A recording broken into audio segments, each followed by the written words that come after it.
오늘 하나님의 말씀 마태복음서 16장 24절 25절 말씀입니다. 마태복음서 16장 24절 25절 우리 한 목소리로 합독하도록 하겠습니다. 시작. 그때 예수께서는 제자들에게 말씀하셨다. 누구든지 나를 따라오려거든 자기를 부인하고 제 십자가를 지고 나를 따라오너라. 누구든지 자기 목숨을 구하고자 하는 사람은 잃을 것이요 나 때문에 자기 목숨을 잃는 사람은 찾을 것이다. 아멘. 우리 이 시간에는 자리에 앉으시고요. 가치 있는 내려놓음이라는 제목으로 말씀 전하실 텐데 우리 허웅 전도사님 앞으로 나오시겠습니다. 허웅 전도사님은 한국에 21년 만에 나오셨대요. 미국에 간 지 21년 만에. 그리고 그 교회 작년 출석 성도가 한 230명 정도인데 지금 중고등부 청소년부 출석 인원이 8, 90명이래요. 그러니까 굉장히 이제 비율이 이제 많은 그런 편이고요.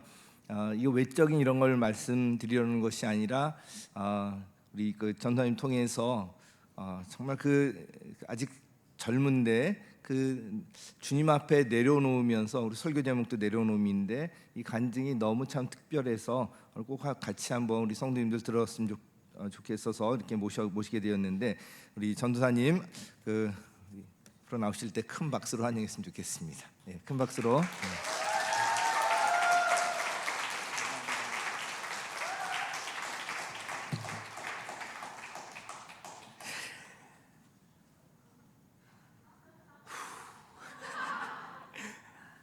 네, 안녕하세요.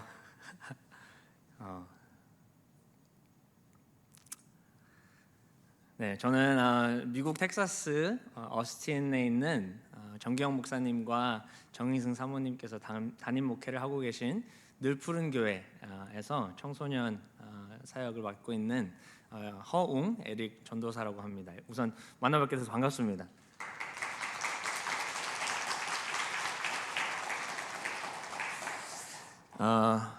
사실 제게는 이 자리 지금 이 순간이 굉장히 역사적인 순간입니다. 지금 이 성도님들 가운데에 제 아버지가 앉아 계세요.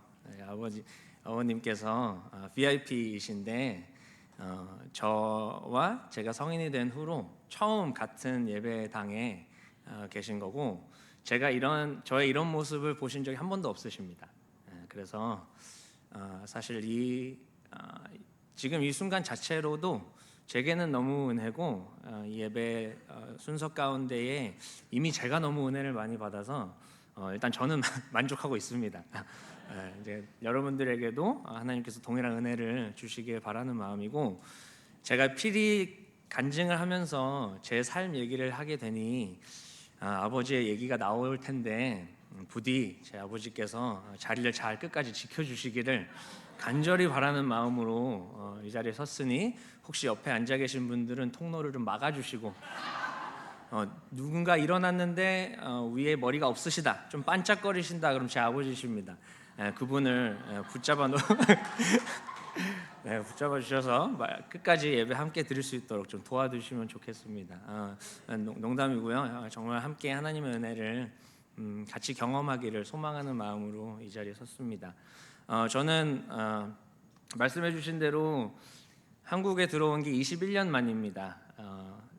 미국으로 이민을 나갈 때가 12살, 초등학교 5학년까지 마치고 6학년이 되기 전에 미국으로 어머니와 함께 이민을 가게 됐는데 그래서 한국에서는 초졸도 아닌 유졸입니다. 초등학교도 졸업을 못 해보고 그래서 그 후에 미국에서 쭉 생활을 하게 되어서 지금 어찌저찌 하나님의 은혜로 한국어로 말씀을 잘 드리고 있는 것 같지만 이해는 되고 계시죠, 그렇죠? 언어를 할 수 있습니다. 그리고 말이 좀 느릴 수 있고 중간중간에 단어가 생각이 안 나서 버퍼링 시간이 좀 있을 때도 있을 겁니다. 분명히 저 단어가 아닌데 발음이 왜 저렇지 이런 때도 있을 텐데 제가 미국 사람이니까 좀 이해해 주시고 여러분들이 양해해 주시면 고맙겠습니다. 저는 소개해 주실 때는 미국에서 이제 어스틴 르프른교에서 청소년 사역을 하고 있고, 청소년 사역이 하나님 은혜로 이제 규모가 좀 생기고 있고 해서 좀 과분한 소개를 받았는데, 사실 저는 굉장히 별 볼 일 없는 사람입니다. 그저 그냥 미국의 한 시골에 한 한인 교회에서 맡겨주신 청소년들과 함께 삶을 나누고 사역을 하고 있는 그저 한 사람일 뿐입니다. 뭐 딱히 내세울 것 없고, 여러분들 앞에서 이렇게 서서 귀한 말씀을 전할 자격이 있는 사람도 아닙니다. 사실 그래서 저에게 이 자리에서 여러분들과 함께 예배를 드리고 제가 이렇게 간증을 통해서 말씀을 전할 수 있는 게 제게는 큰 특권이고 영광이지만 제가 그렇게 할 만한 자질이 있어서는 전혀 아닙니다. 여태까지 한국어를 좀 잘하고 있나요? 죄송합니다. 하지만 제 삶을 인도해 주신 하나님께서는 정말 위대하신 분입니다.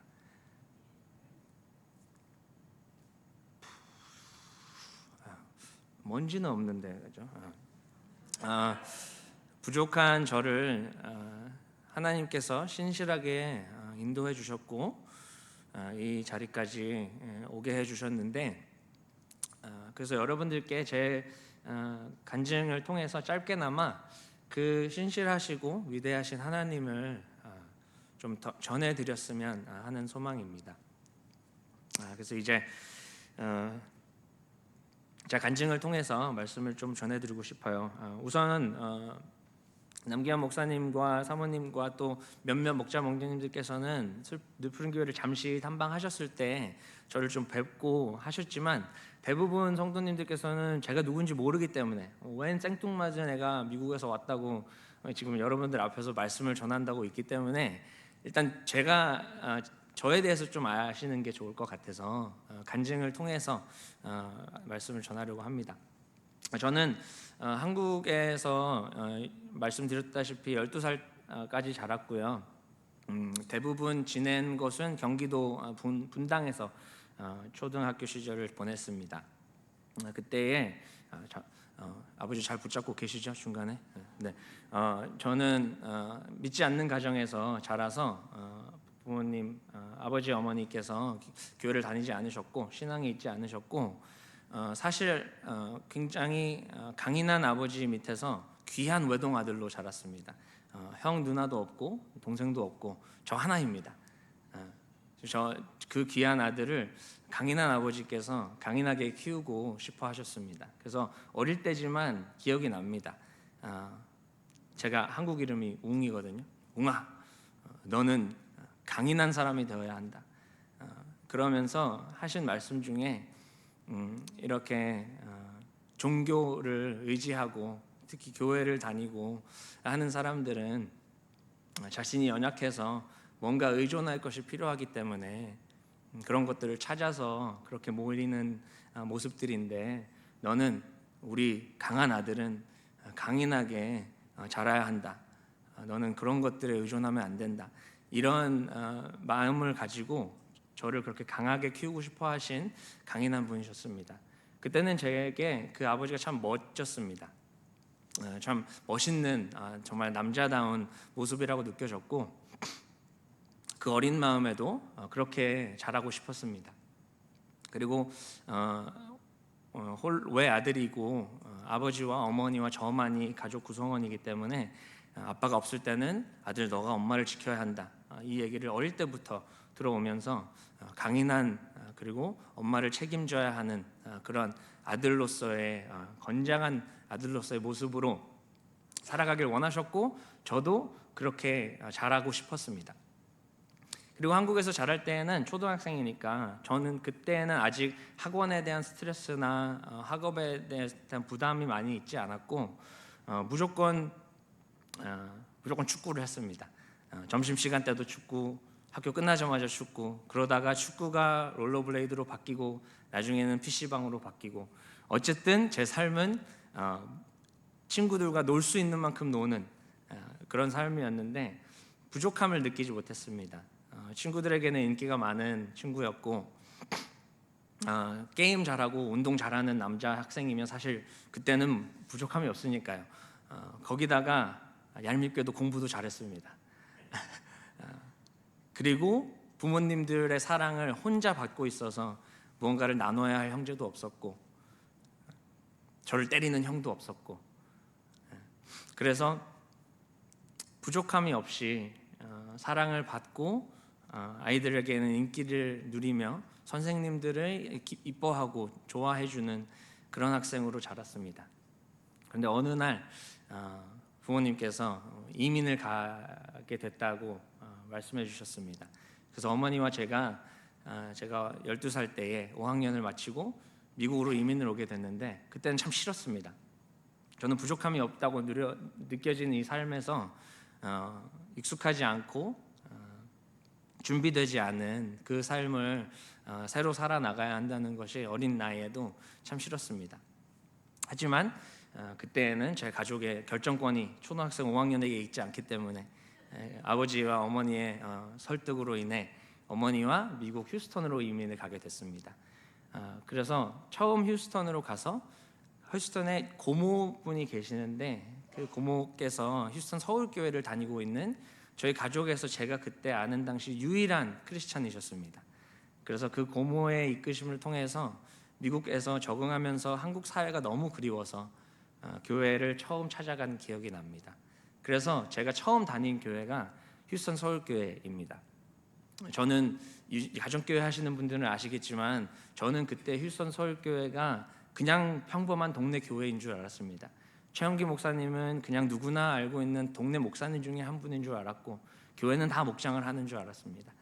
그렇게 복받은 곳에서 그렇게 복받은 환경을 제게 주어주셔서 휴스턴 서울교회에서 중고등부를 지내며 하나님을 처음 만났습니다.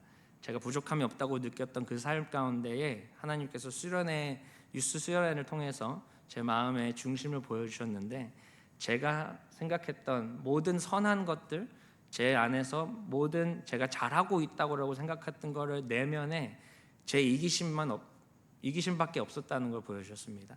선생님들에게 이렇게 행동하면 내가 이쁨 받음을 알고, 친구들에게 이렇게 대하면 내가 인기 있는 걸 알고, 어떻게 해야 나에게 이득이 되는 걸 알기 때문에 그렇게 행동하고 있는 이기적인 제 내면을 보여주셔서 그 중학생 때에 처음으로 제가 죄인인 것을 알게 됐고, 예수님이 만나주셔서 구주를 영접하게 됐습니다.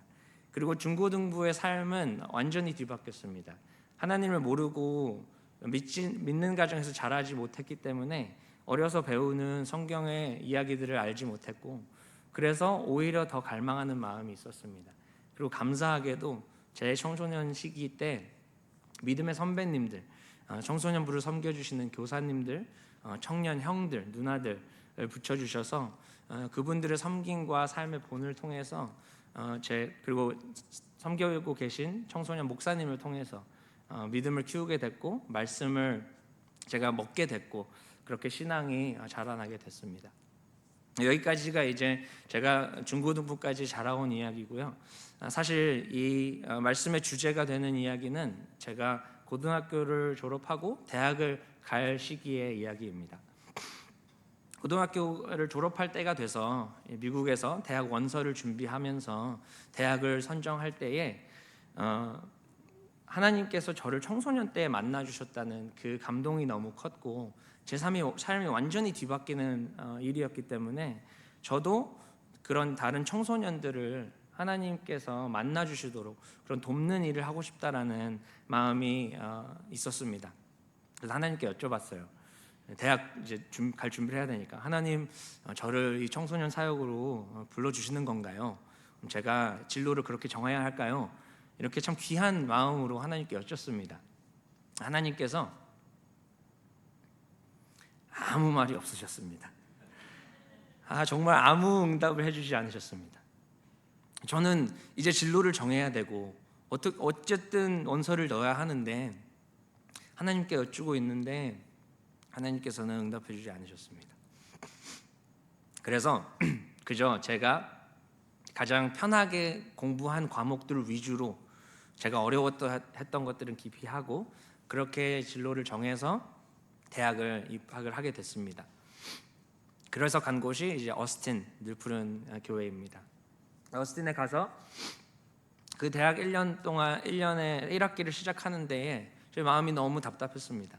저는 하고 싶지 않은 공부를 전공을 진학을 해서 왔고 제 마음 가운데 있는 것은 청소년 사역에 대한 마음인데 그것에 대해서 하나님께서 불러주시는 음성은 없고 정작 지금 해야 하는 공부는 쉽지 않은 공부인데 제 마음은 있지 않고 답답한 마음에 하나님을 찾아가는 일들을 많이 했습니다.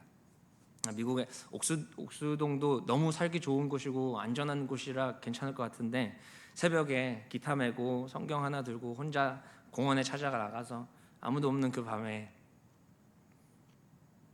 하나님을 찾곤 했습니다. 그러다 어느 날 하나님께서 그 새벽에 아무도 없는 그 캄캄한 공원에서 저를 만나 주셨어요. 그게 말로 표현을 하는 게 매번 힘든데 무거운 하나님의 임재가 제가 있는 곳에 내려앉는 그런 느낌이었습니다. 공기는 무거워졌지만 따스함이 느껴졌습니다. 그래서 제 피부가 이곳은 하나님이 거하는 곳이고 하나님이 나를 만나주고 계시구나라고 확신할 수 있었습니다. 어떻게 그렇게 되는지 설명드릴 수는 없지만 제가 하나님의 임재를 경험하고 있다는 것은 확실히 알 수 있었습니다. 그때 하나님이 만나 주셔서 제 마음 가운데에 있는 소원을 보여주셨어요. 저도 알지 못했는데 제 마음을 이렇게 열어서 보여주셨는데 제 마음 가운데 그때 이제 19살 된 대학교 1학년인 제 마음에 세 가지 소원이 있는 걸 보여주셨어요.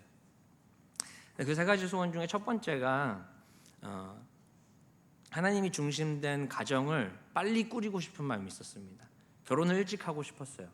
저는 제가 태어나고 자란 가정은 하나님을 알지 못했고 그리고 제가 고등학생 때에 부모님이 이혼하시게 되셔서 저는 제가 하나님을 알게 되고 성인이 되니까 나는 하나님이 중심된 건강한 가정을 꾸리고 싶다라는 소망이 생겼더라고요.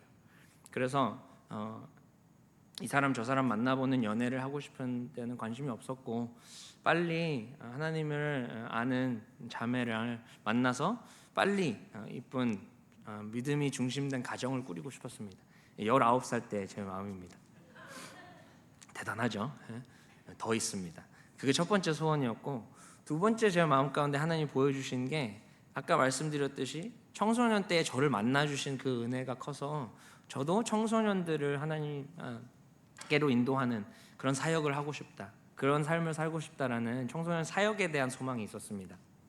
그리고 세 번째는 제 어머니에 대한 마음이 있습니다. 특별히 이민을 저랑 둘이 오시면서 그리고 나중에는 저를 홀로 뒷바라지 하게 되시면서 고생하시는 모습을 참 많이 봤습니다. 그래서 내가 어떠한 삶을 살고 어떠한 진로를 택하든지 어머니는 내가 책임드려 줘야겠다. 이런 참 귀한 아들의 바람직한 마음을 품고 있었습니다.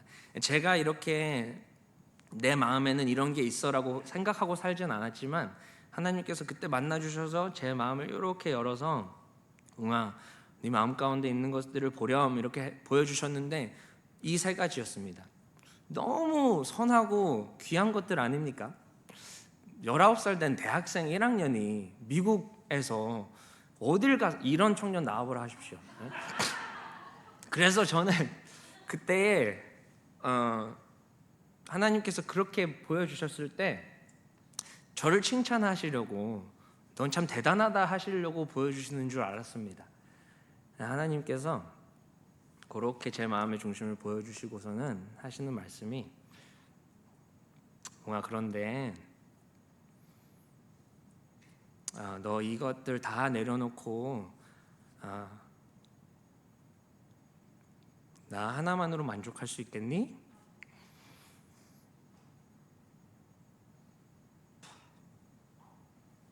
그 기쁨과 감격입니다. 이 감정은 그렇게 말씀하시더라고요.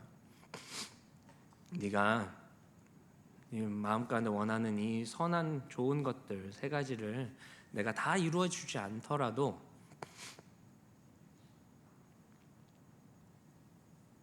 그렇더라도 너는 나 하나만으로 만족할 수 있겠니? 이렇게 여쭤보시는데 지금은 잘 참고 있지만 폭포와 같은 눈물이 흘렀습니다. 그런데 그 말씀을 하시는 그 하나님이 그곳에 저를 만나 주시고 있는 그 임재가 너무 강하고 너무 따스해서 이 하나님께서 하시는 초청이라면, 그리고 이 하나님께 내 삶을 맡겨드리는 것이라면, 그러면 이것은 무조건 할 수 있겠다. 내가 내 삶을 맡겨드릴 만한 그런 분이라는 것이 분명했습니다. 그 임재 때문에. 그래서 그때 눈에서는 폭포와 같은 눈물이 흐르고 있었지만 하나님께 예 주님, yes Lord.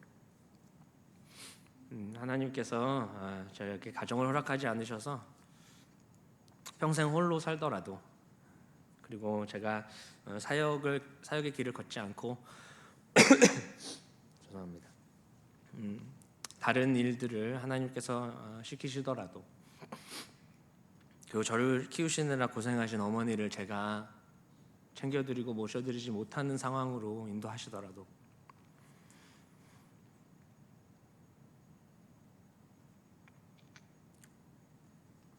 그래도 저는 예수님 한 분만으로 만족합니다.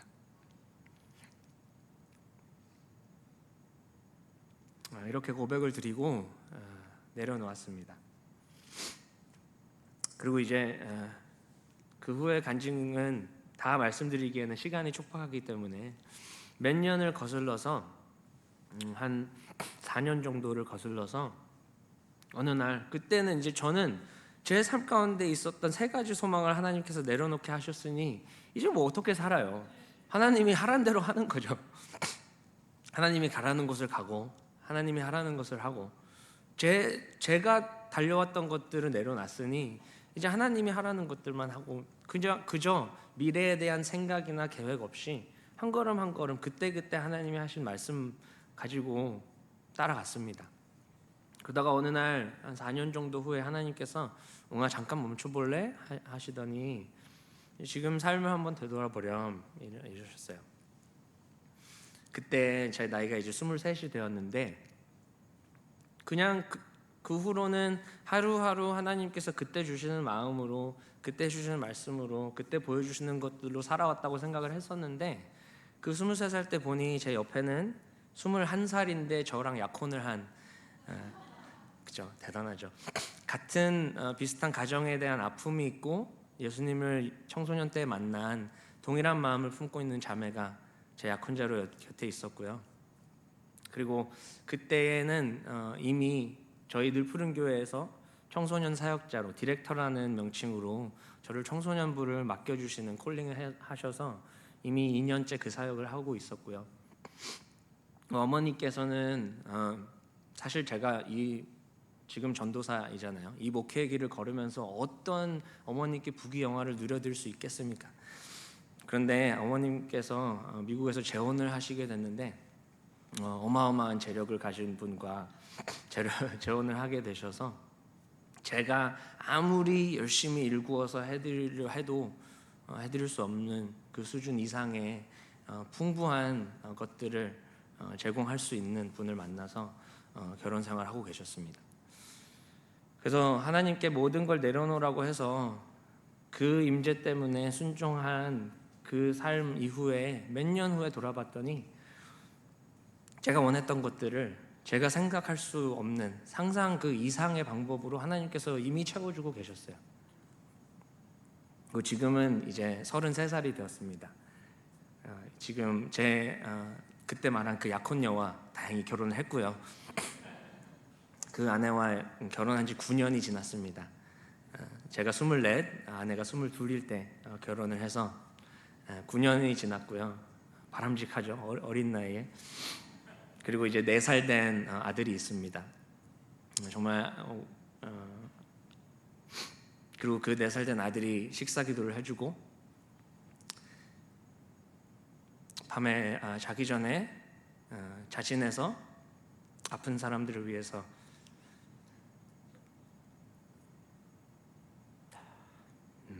기도를 합니다. 제가 꿈꿔왔던 믿음의 가정을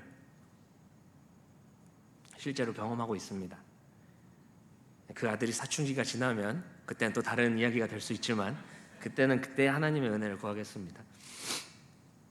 그리고 지금 이제 그때에 처음 부르심을 받은 어스틴 늘푸른 교회에서 이제 11년째 청소년 사역을 하고 있습니다. 그래서 본문 말씀 저희가 잠깐 읽었는데요. 그 말씀을 보면 마태복음 16장 24절의 말씀이 너무나도 잘 알고 많이 읽고 듣는 말씀이지만 읽을 때마다 참 무거운 말씀인 것 같습니다.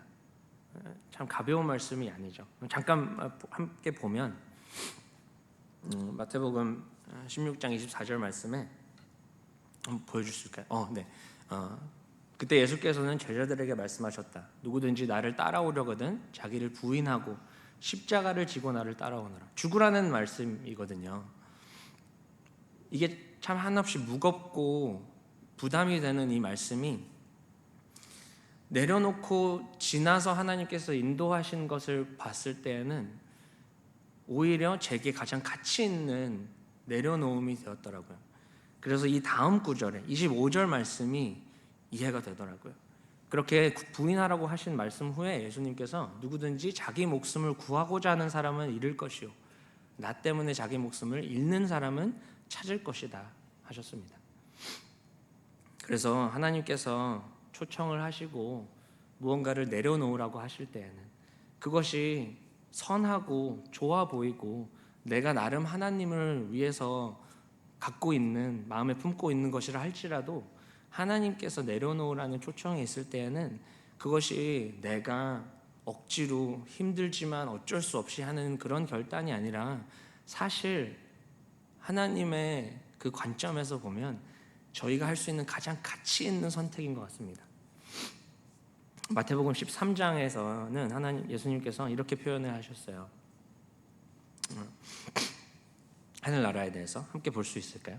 마태복음 13장 44절부터 46절 말씀입니다. 준비 안 되셨으면 괜찮고요. 알려주세요. 네, 하늘나라는 밭에 숨겨놓은 보물과 같다. 어떤 사람이 그것을 발견하면 제자리에 숨겨두고 기뻐하며 집에 돌아가서는 가진 것을 다 팔아서 그 밭을 산다. 또 이어서 45절 또 하늘나라는 좋은 진주를 구하는 상인과 같다. 46절 말씀 그가 값진 진주 하나를 발견하면 가서 가진 것을 다 팔아서 그것을 산다. 그래서 저는 하나님께서 그렇게 여러분들을 초청하실 때에 힘든 결단을 하라고 하나님께서 부르실 때에 그것이 가장 가치 있는 투자를 할 수 있는 가치 있는 내려놓음을 결단할 수 있는 기회라고 생각됩니다. 제가 말씀드린 3가지 중에 믿는 가정을 꾸리는 소망 하나님께서 이루어 주셨고 지금도 키워나가고 있고 청소년 사역에 대한 소망 제가 11년째 같은 늘푸른 교회에서 그 사역을 하고 있고 처음에 5명인 청소년들을 두고 섬기다가 지금은 90명까지 되는 그 하나님의 은혜를 경험하고 있고요. 3번째 어머니에 대한 말씀을 드렸고 재혼을 하셔서 금전적인 부분이 해결됐다고 말씀드렸는데 사실 제가 지금 21년 만에 조국 땅을 다시 밟게 된 가장 큰 이유가 제 어머니이십니다. 어머니께서 3년 동안 암 투병을 하시다가 지난달에 주님께서 불러주셔서 하늘나라로 돌아가셨어요. 그런데 저희에게는 그 시간들이 어머니가 투병을 하시는 시간도 그렇고 특별히 그 마지막 한두 달여간의 그 시간들이 저희에게는 너무나 큰 은혜와 평강과 감사의 시간이었습니다. 그럴 수 있었던 이유는 어머니께서 저처럼 휴스턴 서울교회에서 예수님을 만나셔서 구원의 확신이 있으셨고 암 투병을 시작하시면서 하나님을 더 깊게 만나셨어요. 하나님께서 그 아픔 가운데 깊이 만나주셨어요. 그래서 어머니께서 이제 시간이 얼마 남지 않으셨음을 본인이 인지하셨을 때에 저에게 항상 그런 말씀을 해주셨어요. 나는 슬프거나 안타깝거나 아쉽지 않다. 나는 천국에 대한 기쁨이 더 크기 때문에 기다려진다. 이렇게 말씀을 해주셨어요. 그리고 하나님께서 정말 기적과 같이 암투병 중이라서 너무나 센 진통제를 복용을 하셨어야 하는데 마지막 2주의 시간을 고통을 아예 없애주셨어요.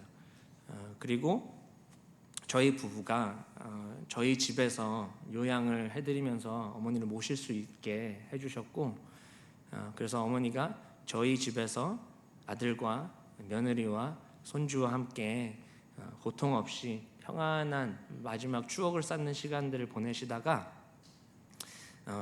가실 때에도 그날 밤에 가족 예배 가운데에 어머니가 제일 좋아하셨던 찬송들을 아들과 며느리가 함께 그 가족 예배를 인도하는 그 가운데에 평안히 마지막 숨을 쉬시고 부르심을 받았습니다. 이 자체가 너무나 큰 하나님의 은혜인데 가장 큰 은혜는 어머니께서 구원의 확신이 있으셨고 천국의 소망이 있기 때문에 평안히 가실 수 있었다는 것과 저희가 어머니를 보내드리는 저희 입장에서 어머니가 어디에 가신지 확실히 알고 저희가 이 땅에서의 삶이 끝이 아니라 저희도 다시 하늘나라로 가서 어머니를 뵙고 그 천국을 누릴 수 있는 그때가 올 거라는 그 확신이 있고 천국의 소망이 있기 때문에 그 시간이 평강과 감사가 넘쳐나는 시간이었습니다. 그래서 저희는 그런 평안과 감사를 누렸는데 한국에 계신 가족들은 어머니를 직접 뵙지 못했고 그리고 대부분이 VIP십니다. 그래서 저희가 한국에 들어온 가장 큰 이유가 어머니의 유고를 조국 땅으로 모셔오면서 그 가족분들을 위로하고 그 가족들에게 저희를 만나주신 그 하나님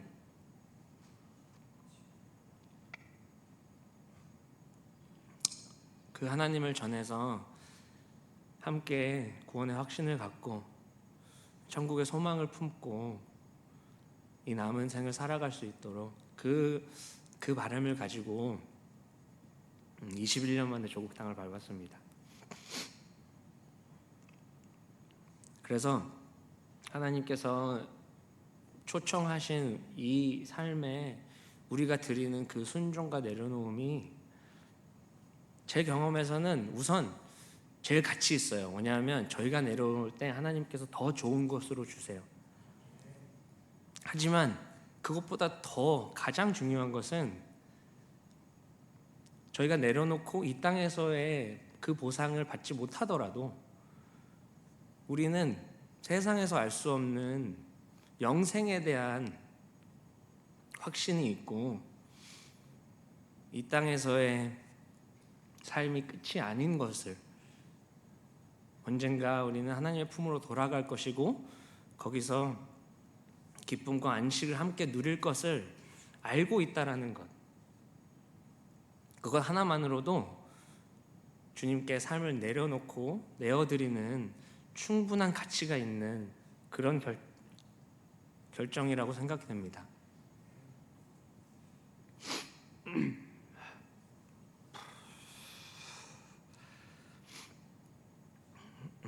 죄송합니다.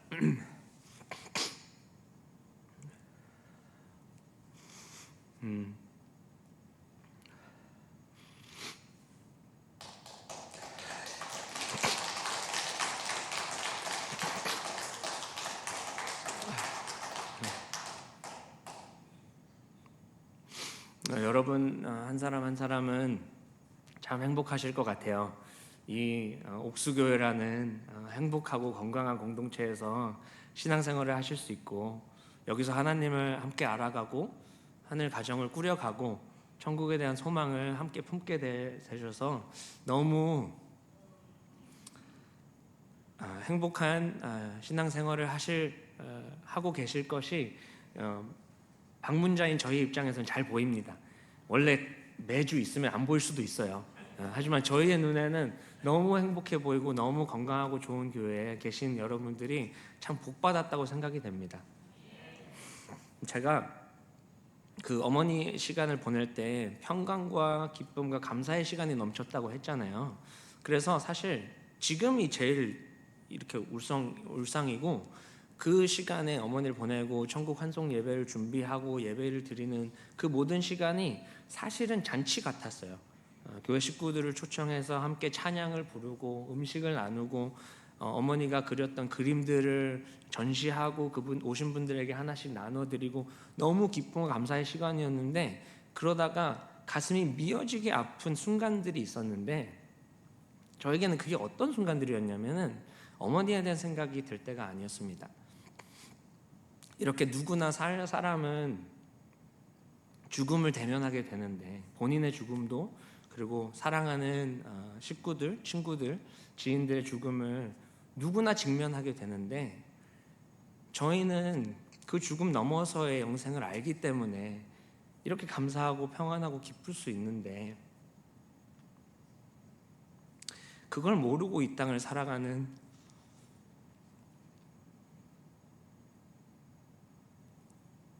그 VIP 영혼들,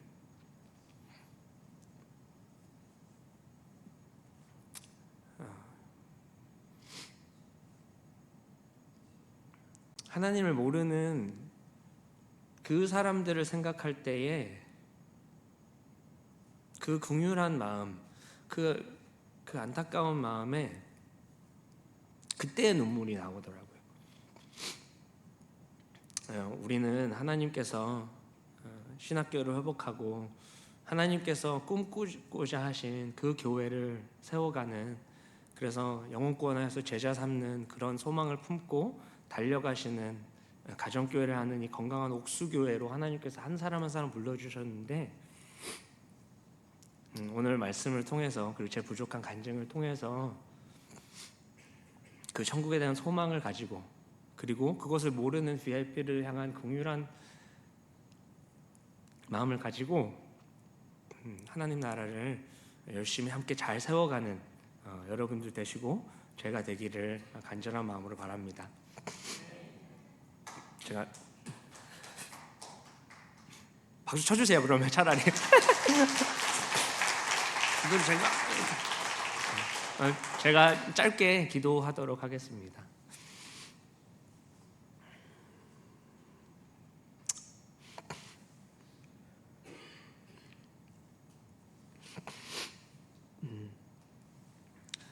신실하신 하나님 아버지, 주님의 그 크신 사랑에, 그리고 십자가에서 우리를 위해 죽으신 그 자비와 은혜에 무한한 감사를 드립니다. 그 십자가를 통해서, 그 보혈로 인해서 우리가 죄사함을 받고 그 주님을 구주로 영접했을 때에 하나님의 자녀가 되는 특권을 얻고 하나님 나라의 백성이 되고 나아가서 하늘나라를 세워가는 동역자들이 될 수 있도록 또 초청해 주시니 감사합니다. 하나님이 옥수교회에서 하나님 알게 하시고 영혼 구원하여 제자 삼는 일에 동참하게 하신 성도님들 한 사람 한 사람, 그리고 저 함께 예배드리고 있는 모든 지체들, 하나님께서 주님께서 그 마음 가운데에 말씀하시고 친히 만나주시고 만져주시고 역사해 주셔서 그들이 하나님께 삶을 내려놓는 것이 가장 가치 있는 결정이라는 확신을 가지고 주님께 순종으로 나아가는 우리 모두들 될 수 있도록 하나님 역사해 주옵소서.